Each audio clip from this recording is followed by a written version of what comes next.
നമസ്കാരം. യുവർ മണിയിലേക്ക് എല്ലാ പ്രേക്ഷകർക്കും സ്വാഗതം. രൂപയുടെ മൂല്യം സംബന്ധിച്ച് എപ്പോഴും നമ്മളൊക്കെ ചർച്ച ചെയ്യുന്നതാണ്. നമ്മൾ പ്രവാസികൾ പ്രത്യേകിച്ച് നോട്ട് ചെയ്യും. എത്രയായി, 26 കടന്നോ അതിൽ കൂടിയോ എന്നൊക്കെയുള്ള വലിയൊരു ആശങ്ക നമുക്ക് ഉള്ളിലുണ്ട്. പക്ഷേ പ്രവാസികളെ സംബന്ധിച്ച് മൂല്യ തകർച്ചയുണ്ടായാൽ അല്ലെങ്കിൽ 26-ന് മുകളിലേക്ക് എത്തിയാൽ കൂടുതൽ കാശ് നാട്ടിൽ അയക്കാമല്ലോ എന്നുള്ള ഒരു ചിന്ത ഉണ്ട്. അതുകൊണ്ട് തന്നെ എക്സ്ചേഞ്ചുകളിൽ വലിയ നീണ്ട നിരയും ഉണ്ടാകാറുണ്ട്. എന്നാൽ രൂപയുടെ മൂല്യ തകർച്ച പ്രവാസികൾക്ക് നേട്ടമോ അതോ കോട്ടമോ എന്നുള്ളതാണ് നമ്മൾ ഇന്ന് ചർച്ച ചെയ്യുന്നത്. നിങ്ങൾക്ക് വിളിക്കാവുന്നതാണ്. നിങ്ങളുടെ സംശയങ്ങൾക്ക് മറുപടി നൽകാൻ Burjeel Geojit associate vice president Deepak ദേവർമഠത്തിലാണ് നമ്മളോടൊപ്പം ഉള്ളത്. സർ, സ്വാഗതം. നമസ്കാരം. ഈ പറഞ്ഞതുപോലെ രൂപയുടെ മൂല്യ തകർച്ച പ്രവാസികളെ സംബന്ധിച്ച് അത് നേട്ടം എന്നുള്ളത് തന്നെയാണ് പലരുടെയും മനസ്സിൽ. ഇപ്പോൾ യാഥാർത്ഥ്യത്തിൽ എങ്ങനെയാണ്? നേട്ടം എന്ന് പറയുന്നതിൽ രൂപയുടെ മൂല്യത്തിലല്ല, നമ്മൾ എത്രത്തോളം ഇത് സേവ് ചെയ്യാൻ പറ്റുന്നു എന്നുള്ളതല്ലേ സത്യത്തിൽ നേട്ടം. കാരണം ഇപ്പോൾ അഞ്ജു പറഞ്ഞതുപോലെ പലപ്പോഴും നമ്മൾ 26 കടന്നോ, 10ആയോ 15ആയോ എന്നുള്ളൊരു ക്വസ്റ്റ്യൻ വന്നോട്ട് നമ്മൾ എക്സ്ചേഞ്ചിലേക്ക് അല്ലെങ്കിൽ നമ്മുടെ ഫണ്ട് ട്രാൻസ്ഫർ ചെയ്യുന്ന സമയത്ത് നമ്മൾ നോക്കുന്നൊരു ഏറ്റവും എന്താ പറയുക ഇമ്പോർട്ടൻ്റ് ആയിട്ടുള്ളൊരു കാര്യമാണ് എത്രത്തോളം നമുക്ക് കൂടുതൽ നാട്ടിലേക്ക് അയക്കാൻ പറ്റുന്നുള്ളത്. സത്യത്തിൽ നിങ്ങൾ വിലയിരുത്തുകയാണെങ്കിൽ നമുക്ക് ഇപ്പോൾ നാട്ടിലേക്ക് ഒരു 10 വർഷം മുന്നേ നമ്മളൊരു 2000 ദിർഹംസ് അയക്കുമ്പം കിട്ടുന്നതിനേക്കാളും ഒരുപാട് മാറ്റങ്ങൾ നമുക്കിപ്പോൾ തീർച്ചയായിട്ടും കൂടുതൽ എമൗണ്ട് കിട്ടി. പക്ഷേ നമ്മൾ ഓർക്കേണ്ട ഒരു കാര്യം, നമുക്ക് നാട്ടിൽ ഈ പറയുന്ന ചിലവ് കുറഞ്ഞോ കൂടിയോ എന്നുള്ളതാണ്. അപ്പോൾ അതാണ് നമുക്കിവിടെ എത്രത്തോളം കൂടുന്നോ നമ്മളെ എക്സ്പെൻസ് അവിടെ കൂടുന്നുണ്ട്, ഇൻഫ്ലേഷൻ കൂടുന്നുണ്ട്. കാരണം ഇതെല്ലാം ഒരു പെർട്ടിക്കുലർ റീസൺ ഉണ്ട് ഇതിനെല്ലാം. അപ്പോൾ നമുക്ക് 26 രൂപ കിട്ടിയെന്ന് കരുതി നമുക്ക് നാട്ടിൽ അത്രയും സേവ് ചെയ്യാൻ പറ്റുന്നില്ല.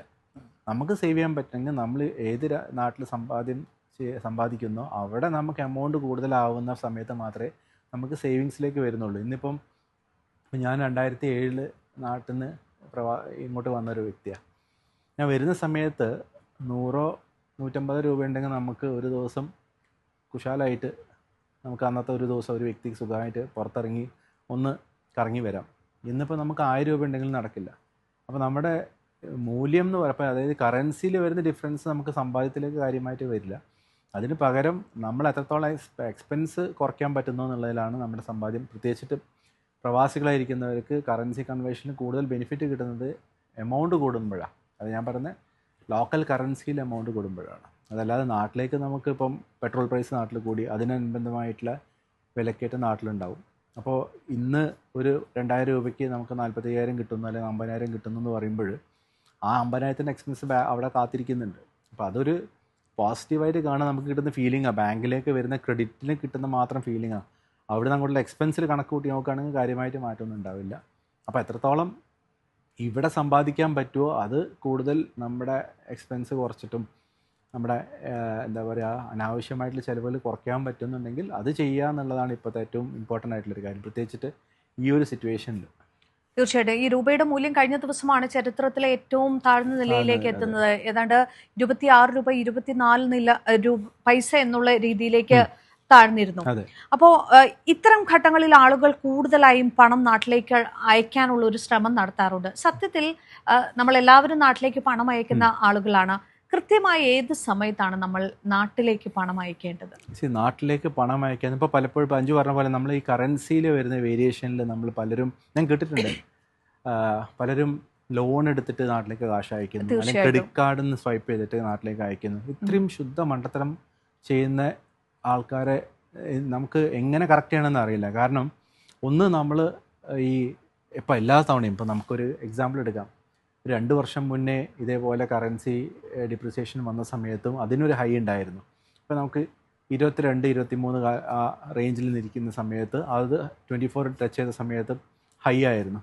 ആ സമയത്ത് ഇതേ തീരുമാനം എടുത്ത വ്യക്തികളുടെ ഇന്നത്തെ അവസ്ഥ എന്താ?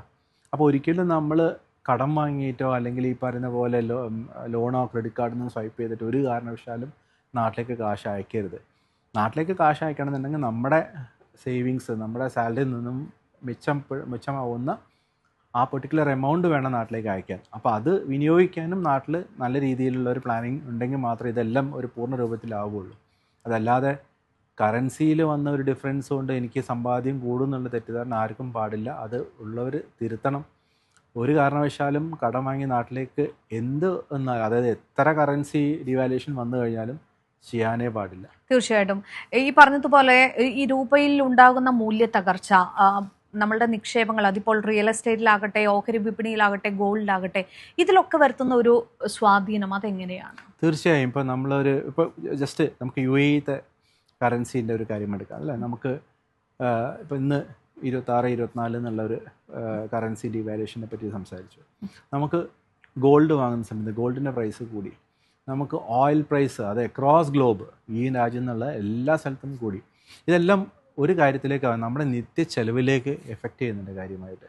അപ്പം നമ്മുടെ ഇപ്പം ലോകത്തിലെ എല്ലാ സ്ഥലത്തും പ്രത്യേകിച്ചിട്ട് ഈ മിഡിൽ ഈസ്റ്റ് വാർ വന്നതിന് ശേഷം നമുക്കറിയാം എത്രത്തോളം എക്സ്പെൻസീവായി കാര്യങ്ങൾ എന്നുള്ളത്. അത് എത്ര പേര് തിരിച്ചറിഞ്ഞു എന്നുള്ളതിലാണ് ഇമ്പോർട്ടൻറ്റ്. കാരണം പലരും സ്പെൻഡ് ചെയ്യണ സമയത്ത് നമുക്കൊരു 3 മാസം മുന്നേ 4 മാസം മുന്നേ എന്തായിരുന്നു നമ്മുടെ എക്സ്പെൻസ് എന്ന് അറിഞ്ഞവർക്ക് മാത്രമേ ഇതിനെ പറ്റിയിട്ടൊരു കൺട്രോളിലേക്ക് കൊണ്ടുവരാൻ പറ്റുള്ളൂ. അപ്പോൾ ഇതെല്ലാം ഇൻ്റർ കണക്റ്റഡ് ആണ്. നമ്മളൊരിക്കലും ഗോൾഡിൻ്റെ പ്രൈസ് കയറി ഓക്കെ ഇനിയും ഗോൾഡിൻ്റെ പ്രൈസ് കൂടും എന്ന് കരുതി വീണ്ടും പോയി ഗോൾഡ് കടം വാങ്ങുന്നവർക്ക് വീണ്ടും പറ്റുന്ന അബദ്ധം തന്നെ. ഇത് തന്നെയാണ് സ്റ്റോക്ക് മാർക്കറ്റിലും പറ്റുന്നത്. ഇപ്പം ഒരു നേരത്തെ ചോദിച്ച പോലെ നമ്മൾ സ്റ്റോക്ക് മാർക്കറ്റിൽ ഏറ്റവും ചീപ്പായിരിക്കുന്ന സമയമാണ് ഇപ്പോൾ കഴിഞ്ഞ 1-1.5-2 വർഷത്തിൻ്റെ കാലഘട്ടം എന്ന് പറയുന്നത്. ഈ സമയത്ത് സ്റ്റോക്ക് മാർക്കറ്റിൽ അല്ലെങ്കിൽ മ്യൂച്വൽ ഫണ്ടിൽ ഇൻവെസ്റ്റ് ചെയ്യുന്ന ആൾക്കാരുടെ എണ്ണം കുറഞ്ഞു വരിക ചെയ്യുന്നത്. അതേസമയം നമ്മളൊരു 2 മാസം മുന്നേ നോക്കുകയാണെങ്കിൽ ഗോൾഡിൻ്റെ പിന്നാലായിരുന്നു എല്ലാവരും അല്ലേ. ഗോൾഡ് കയറുന്നു അല്ലെങ്കിൽ ഗോൾഡിൻ്റെ പ്രൈസ് അപ്രീഷിയേറ്റ് ചെയ്യുന്നു, എന്നാൽ ഗോൾഡ് വാങ്ങിയേക്കാം എന്ന് കരുതി പലരും ലോൺ എടുത്ത് UAE തന്നെ ലോൺ എടുത്ത് കടം വാങ്ങിയ ഗോൾഡിലേക്ക് നിക്ഷേപിച്ച പല ആൾക്കാരും എനിക്ക് നേരിട്ട് അറിയാം. അപ്പോൾ ഇതെല്ലാം നമ്മൾ ചെയ്യുന്ന ഒരു മിസ്റ്റേക്ക് എന്താണെന്ന് വെച്ച് കഴിഞ്ഞാൽ നമ്മുടെ ബേർഡൻ കൂടി വരിക. നമുക്കൊരിക്കലും ഈ എന്താ പറയുക ഗോൾഡിൻ്റെ പ്രൈസ് ഇന്ന സമയത്തൊക്കെ കയറും അല്ലെങ്കിൽ അവിടുന്ന് നമുക്കത് വിറ്റ് താഴത്തേക്ക് വരുമ്പോൾ വാങ്ങും, ഇതൊന്നും പ്രാക്ടിക്കലി ആർക്കും ചെയ്യാൻ പറ്റുന്നൊരു കാര്യങ്ങളല്ല. അപ്പോൾ അതുകൊണ്ട് ചീപ്പായിട്ടുള്ള അസറ്റ് ക്ലാസ് നോക്കിയിട്ട് വേണം നമ്മൾ ഇൻവെസ്റ്റ് ചെയ്യാൻ. അതേസമയം ഈ ഗോൾഡിൻ്റെ ഇൻവെസ്റ്റ്മെൻറ്റ് നമ്മളൊരു 3-4 വർഷം മുന്നേ സ്ലോലി ചെയ്യായിരുന്നെങ്കിൽ വ്യത്യസ്തമായിരുന്ന കാര്യങ്ങൾ. അതുപോലെ തന്നെയായിരുന്നു കൊറോണ ടൈമിൽ സ്റ്റോക്ക് മാർക്കറ്റിൽ ഇൻവെസ്റ്റ് ചെയ്തിരുന്നു, അവർക്കാണ് കൂടുതൽ കാശ് ഉണ്ടായത്. അപ്പോൾ ഇതെല്ലാം നമുക്ക് ഒരു സിഗ്നൽ തരുന്നത് എന്താണെന്ന് വെച്ച് കഴിഞ്ഞാൽ നമ്മൾ ഇൻവെസ്റ്റ് ചെയ്യുന്നത് ഏത് അസറ്റ് ക്ലാസ്സിലാണോ ഇതിനെല്ലാം ടൈം കൊടുക്കണം. ഏത് അസറ്റ് ക്ലാസ് ആയാലും ഇപ്പോൾ നമ്മൾ പലരും പറയാറുണ്ട് പ്രോപ്പർട്ടി 50 ഇരട്ടി കയറി. ഈ 50 ഇരട്ടി കയറുന്ന എപ്പോഴാണ്? 20-25 വർഷം കഴിഞ്ഞിട്ടുള്ളതാണ്. അപ്പോൾ അതിനൊരു വെയിറ്റിംഗ് പീരീഡ് കൊടുക്കുന്നുണ്ട്. ഗോൾഡും അതുപോലെയാണ്. ഗോൾഡ് എന്ന് പറയുന്നത് കഴിഞ്ഞ ഒരു 20 വർഷം മുന്നേ വാങ്ങിയവർക്കാണ് 10 മടങ്ങ് ലാഭം കിട്ടിയത്. അതേസമയം 1.5 വർഷം മുന്നേ വാങ്ങിയവർക്ക് ലാഭം കിട്ടിയിട്ടുണ്ട്. അതൊരു ലക്ക് ഫാക്ടർ മാത്രമാണ്. നമുക്കൊരിക്കലും എല്ലാ 1.5 വർഷത്തിലെ കണക്ക് നോക്കുകയാണെങ്കിലും ഇതേപോലെ ഗോൾഡിൽ ലാഭം കിട്ടിയിട്ടില്ല. അത് മാത്രമല്ല ഈ അടുത്തിടെ നമുക്കൊരു വേരിയേഷൻ നോക്കിയാൽ അറിയാം, വളരെ പെട്ടെന്ന് 600-ന് അടുത്തേക്ക് എത്തി, അതിന് ശേഷം ഒന്ന് ആ ഒരു താഴ്ന്ന ഘട്ടത്തിൽ കുറേ അധികം ആളുകൾ ഗോൾഡിൽ ഡെപ്പോസിറ്റ് ചെയ്യുന്ന ഒരു സാഹചര്യം. അവർക്കൊക്കെ ഇന്നത്തെ ഒരു ടൈം നോക്കുകയാണെങ്കിൽ അത് വലിയൊരു നഷ്ടമാവുകയും ചെയ്യും. തീർച്ചയായിട്ടും അതാ ഞാൻ പറഞ്ഞത്. ഈ നമ്മളെപ്പോഴും എന്തിനും പിന്നാലെ ഓടുന്നതെന്ന് പറഞ്ഞു കഴിഞ്ഞാൽ കാരണം അതിൻ്റെ ഒരു ഉയർച്ച കണ്ടിട്ടാണ് ഓടുന്നത്. അപ്പോൾ കഴിഞ്ഞൊരു 1.5 വർഷത്തിൽ ഗോൾഡിൽ ഇൻവെസ്റ്റ് ചെയ്ത മിക്ക ഇൻവെസ്റ്റേഴ്സും കിട്ടിയ ലാഭം കമ്പയർ ചെയ്യുമ്പോഴാണ് പുതിയ ഇൻവെസ്റ്ററിനെ സംബന്ധിച്ചിട്ട് ഓക്കെ ഗോൾഡാണ് ദി ബെസ്റ്റ് എന്ന് തോന്നുന്നത്. അങ്ങനെയല്ല, ഷോർട്ട് ടേമിലേക്ക് ഈ പറയുന്ന ഏത് അസറ്റ് ക്ലാസ് ആയാലും ഇപ്പോൾ നമ്മുടെ നാട്ടിൽ ഒരുപാട് പ്രവാസികളിൽ റിയൽ എസ്റ്റേറ്റിൽ ഇൻവെസ്റ്റ് ചെയ്തിട്ട് പെട്ടുപോയൊരു കാലഘട്ടങ്ങളാണ് 2014 മുതൽ 2016 വരെ കാലഘട്ടം എന്ന് പറയുന്നത്. ഏതൊരാളും നാട്ടിൽ പോകുന്നത് സ്ഥലം മേടിക്കാനായിരുന്നു. നാട്ടിൽ പോയി കഴിഞ്ഞാൽ സ്ഥലം വാങ്ങിയില്ലെങ്കിൽ എന്തോ ഒരു ബുദ്ധിമുട്ട് പോലെയുള്ള സമയങ്ങളായിരുന്നു അത്. കാരണം എല്ലാവരും ഇൻവെസ്റ്റ് ചെയ്യുന്നു, പലരും കേൾക്കുന്നു ഓക്കെ ഇന്ന വ്യക്തി റിയൽ എസ്റ്റേറ്റിൽ ഇൻവെസ്റ്റ് ചെയ്തു 10 മടങ്ങ് ലാഭം കിട്ടി ഒരു വർഷത്തിൻ്റെ ഉള്ളിൽ, അപ്പോൾ എനിക്കും വേണം. ഇതെങ്ങനെയാണ് എന്താ ചെയ്ത് ഒരു ധാരണയില്ലാതിരിക്കും പലരും പോയി എടുത്ത് ചാടുന്നത്. പിന്നെ നമ്മുടെ കയ്യിലെ കാശ്, കയ്യിലുള്ള സേവിങ്സ് എക്സസ് ആയിട്ടുള്ള ഒരു എമൗണ്ട് ഉണ്ടെങ്കിൽ വാങ്ങുന്ന പോലെയല്ല കടം വാങ്ങിയിട്ട് വാങ്ങുന്നത്. നമ്മുടെ ഒരു വലിയ കമ്മിറ്റ്മെൻറ്റ് എടുക്കുന്നുണ്ട് അവിടെ.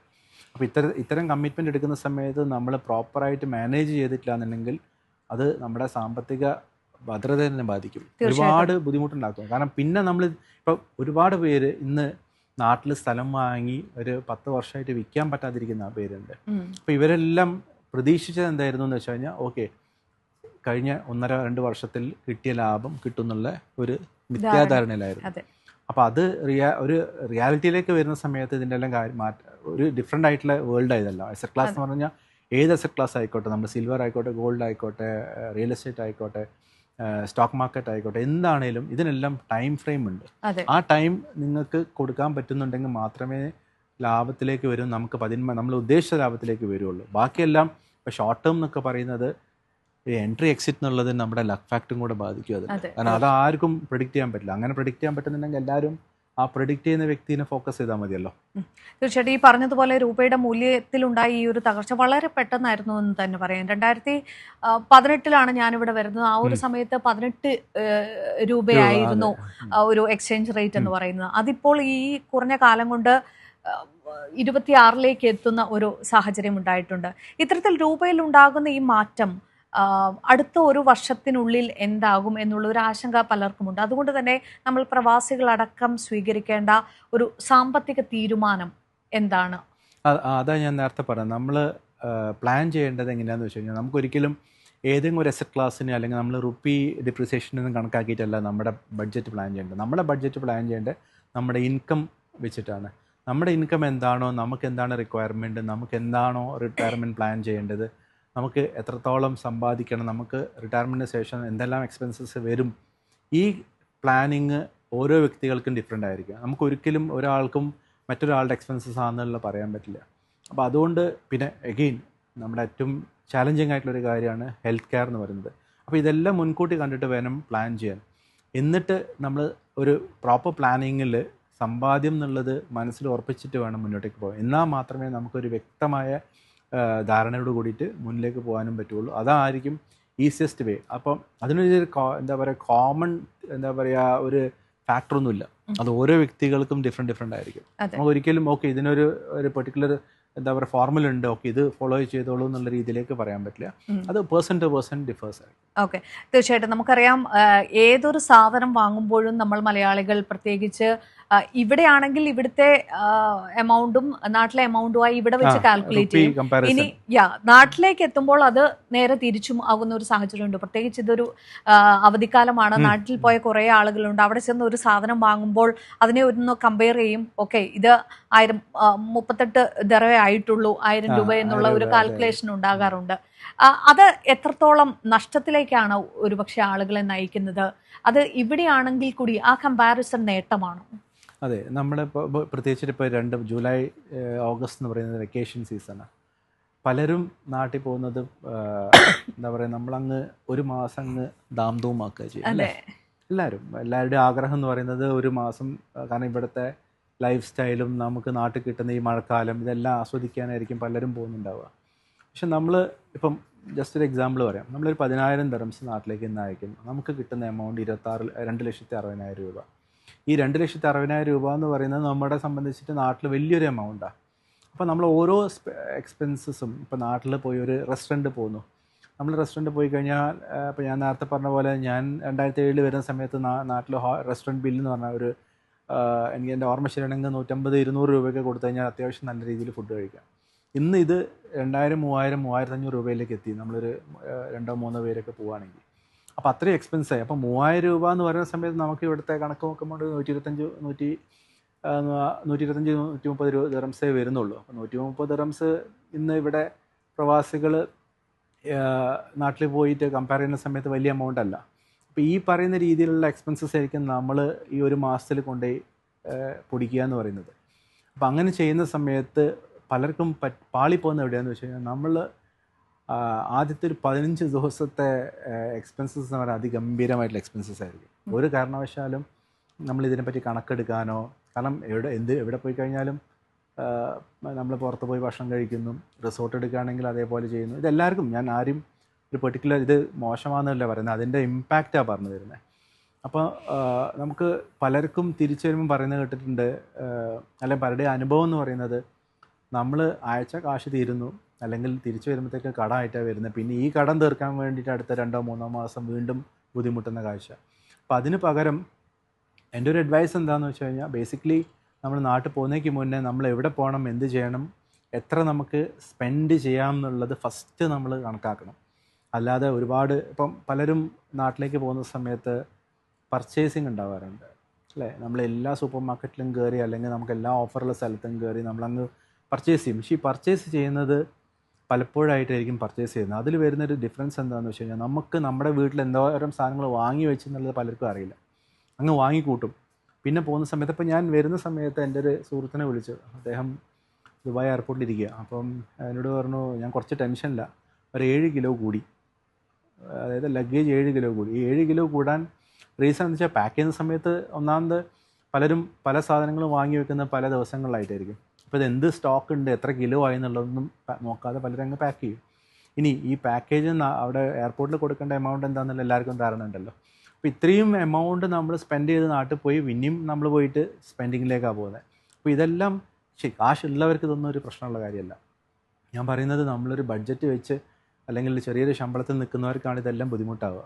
കാശുള്ളവർക്ക് ഈ പറയുന്ന എന്ത് വാങ്ങിക്കൊണ്ടായാലും സ്വർണം പെട്ടിയിൽ കൊണ്ടുപോയാലും ബുദ്ധിമുട്ടൊന്നുമില്ല. അപ്പം അതല്ലാത്തവരെ സംബന്ധിച്ചിട്ടുള്ള കാര്യങ്ങൾ ആണ് ഞാൻ ഈ പറഞ്ഞു തരുന്നത്. അപ്പോൾ അതുകൊണ്ട് നാട്ടിൽ പോകുന്ന സമയത്താണെങ്കിലും സ്പെൻഡ് ചെയ്യുന്നതിൻ്റെ മുന്നേ നമുക്ക് എത്രത്തോളം എക്സ്പെൻസസ് വരുന്നു, നമ്മൾ എത്രത്തോളം സ്പെൻഡ് ചെയ്യാൻ ഉദ്ദേശിക്കുന്നു എന്നുള്ള കൃത്യമായ ബോധം വരണം.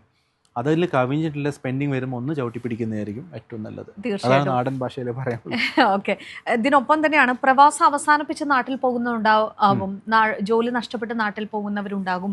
ഇവർ നാട്ടിൽ ചെന്ന് കഴിഞ്ഞാൽ അപ്പോഴും അവിടെയും ഈ ഒരു കമ്പാരിസൺ ഉണ്ടാവും. ചെലവാക്കുന്നതിലെ ഒരു കടുംപിടുത്തം ഇല്ലാതെ അയഞ്ഞ് ചെലവാക്കുന്നത് അവിടെയും ഉണ്ടാകും.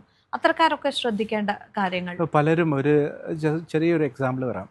അപ്പം പലരും നാട്ടിലേക്ക് സെറ്റിൽ ചെയ്യാൻ പോകുന്ന സമയത്ത് എല്ലാവർക്കും ഒരു കൺഫ്യൂഷൻ വരുന്നൊരു കാര്യമുണ്ട്. ഒന്ന് വീട് റിനോവേറ്റ് ചെയ്യുക എന്നുള്ളത്. പൊതുവേ ഇപ്പോൾ ഒരു 60% ആൾക്കാർക്കും വീട് റിനോവേറ്റ് ചെയ്യേണ്ടത്. കാരണം പുതിയ വീട് 4-5 വർഷം മുന്നേ പണിതാണെങ്കിൽ പോലും അതിലും കുറേ റിനോവേഷൻ കാര്യങ്ങളൊക്കെ ഉണ്ടാവും. അപ്പം നമ്മൾ പോയ ഉടനെ തന്നെ നമ്മൾ ചെയ്യുന്ന ഒരു മിസ്റ്റേക്ക് എന്തായിരിക്കും? ഒന്ന്, പുതിയൊരു വാഹനം വാങ്ങുക.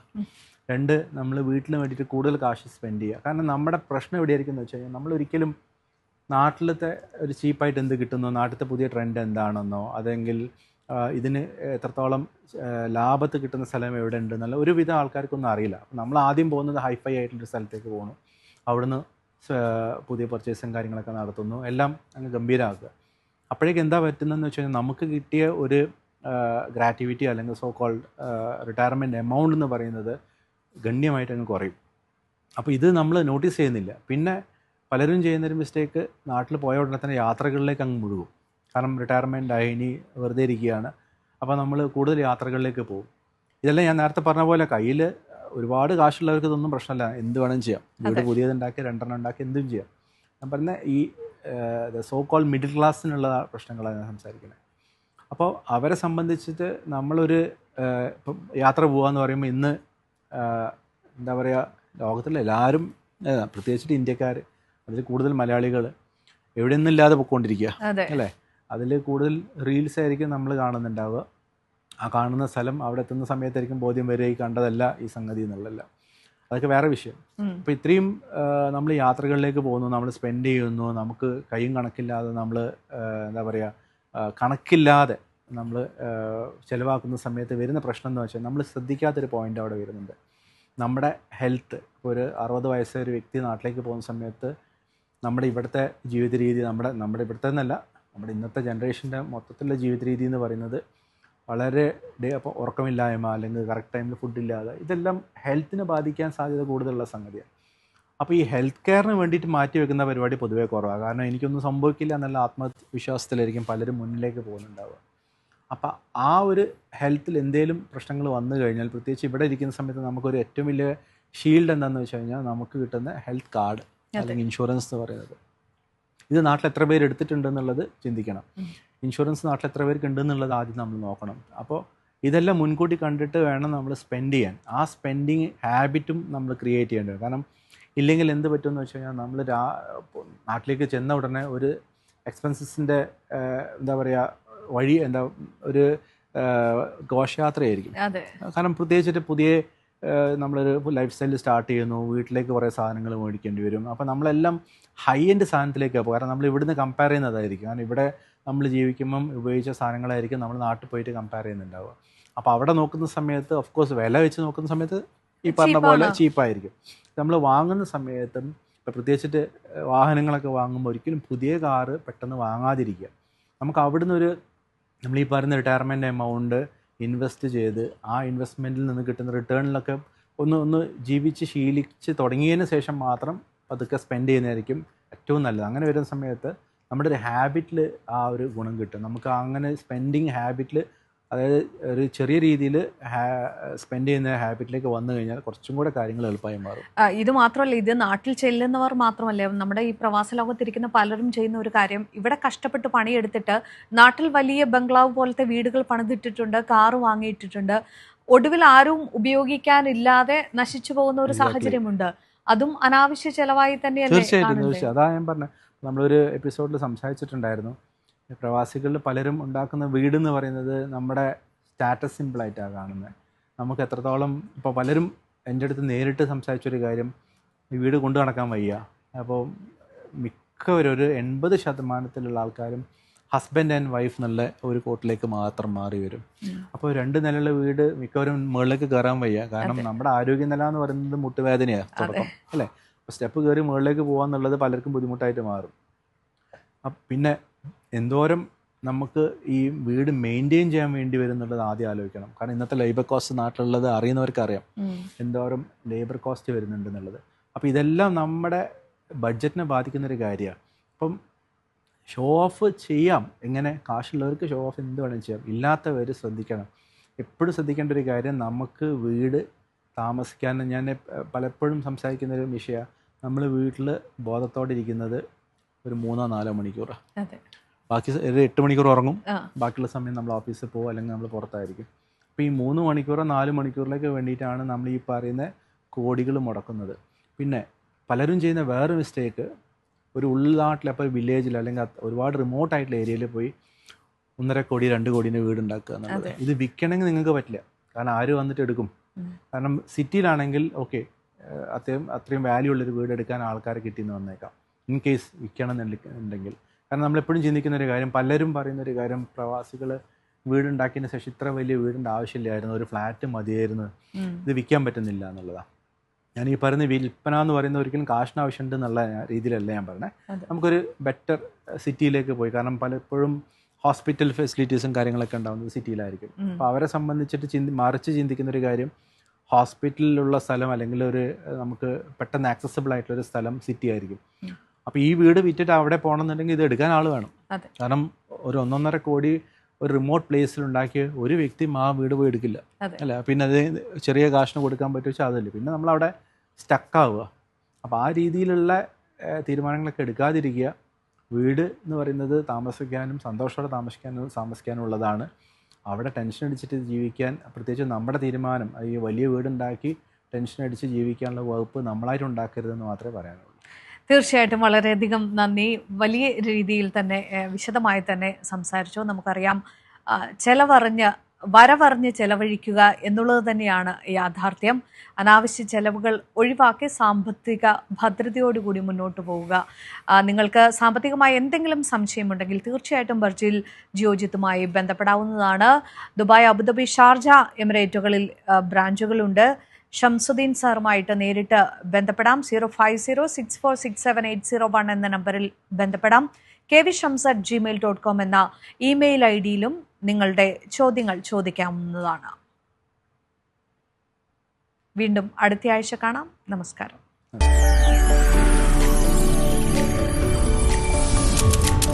NTV UAE to the world.